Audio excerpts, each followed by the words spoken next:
Ever get the feeling like when it comes to art, everyone's talking different languages? Oh, absolutely. Like what gets praised as brilliant by one person leaves someone else totally cold. It's subjective, right? Totally, totally. And it's something we're diving into today. Yeah, we're tackling a spicy one from a forum.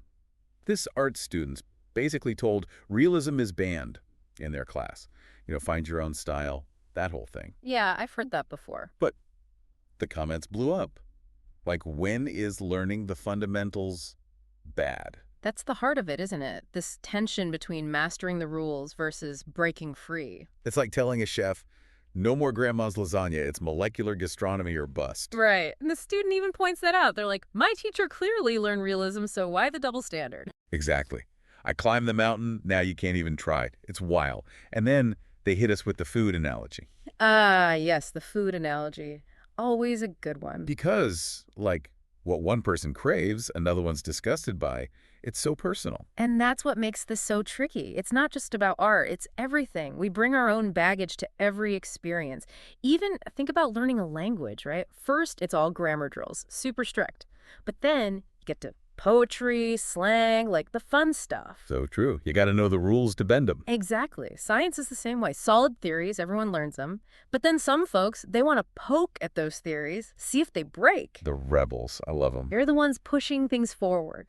But it's that same tension, a mastery before mystery.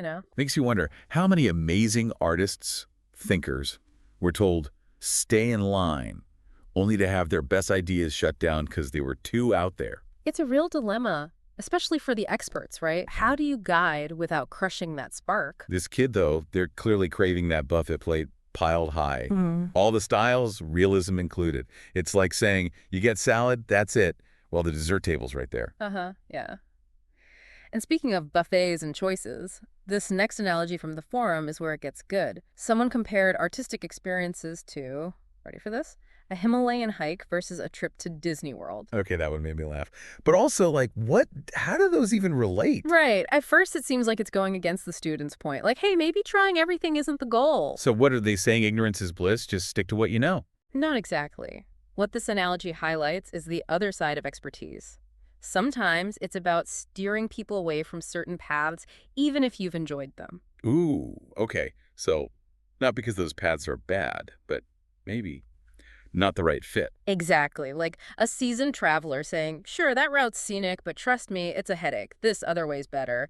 They know something you don't. It's like a park ranger being like, technically, you can climb that death trap mountain, but how about this nice chill nature walk instead? Right. It's about guiding you to what serves you best, even if it means skipping something they personally loved. Tough, but important. Which brings us to you, dear listener. Have you ever felt stuck with only one right way to do things? Or, flip side, try to share your hard-won knowledge, only to be met with a brick wall? It's frustrating. So what do we do when perspectives clash like this? We've got the student, the teacher, Disney fans, mountain climbers. Everyone wants different things. It's like art chaos. Yeah. So how do we make sense of it all? This forum thread actually gives us some tools. First up, understanding. What's driving the other person? What are their goals?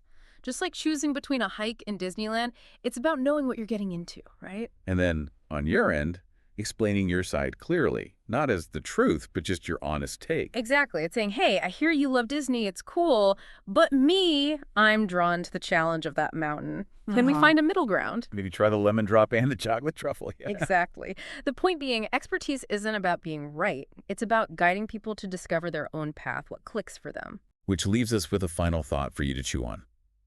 How can we all be better at learning and teaching, knowing that sometimes the best lessons come from trying what others might advise against?